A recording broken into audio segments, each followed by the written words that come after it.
A pleasant day, everyone. And for today, we will be discussing about English language policy in Japan, in which each one of us was given an assigned question to share.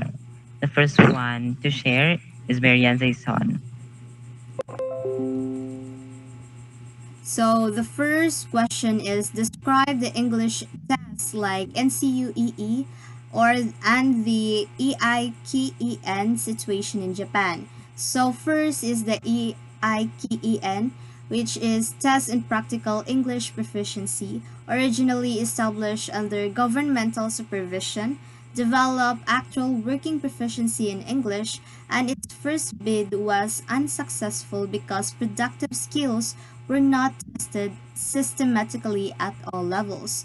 While on the other hand, NCUEE, which is it is an examination which takes the form of multiple choice questions using OMR sheets, which is also unsuitable for accessing productive skills.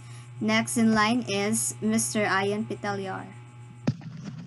So for the second question, differentiate de facto activity versus de jure policy towards the language test. Historically, Japan is an examination-oriented society. Shuhami in 2007 states that language tests as de facto because tests are capable of affecting the behaviors of teachers, students, parents, and institutions, as well as national educational policies.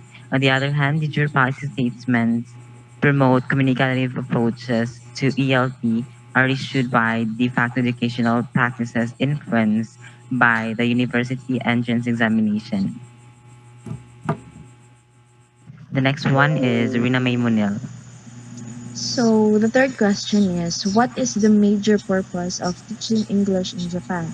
So one of the main major purpose of teaching English in Japan is that Japan's English language education policy initiate across all levels of education, from primary to tertiary, in order to cultivate the human resources needed in the current era of globalization. So Japan focused on testing or reforming their productive skills, wherein speaking and writing were trained, and even the receptive skills such as reading and listening were used.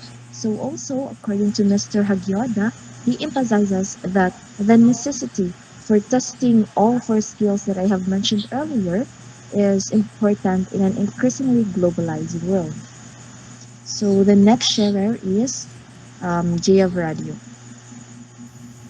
Okay, so grammar translation method in Japan is we can easily determine that there is the lack of actual teachers who are qualified to teach English meant for grammar translation of certain English texts.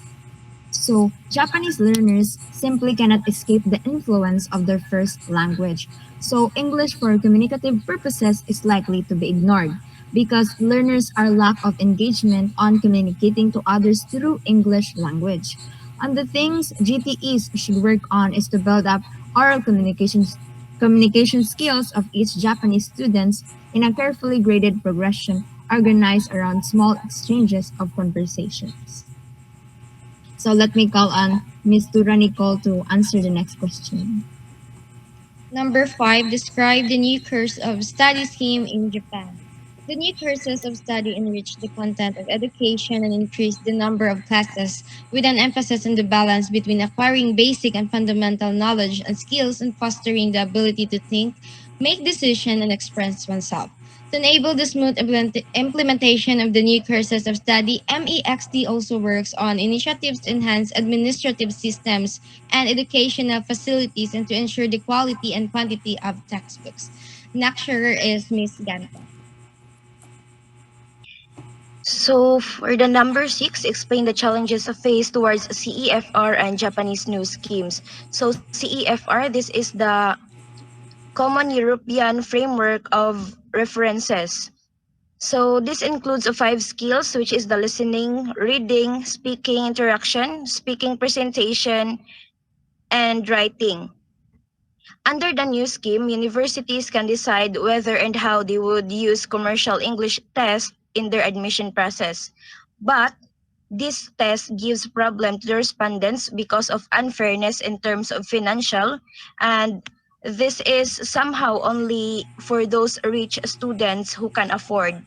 And for those who can't afford, this is a burden for the family plus the expenses on going the location.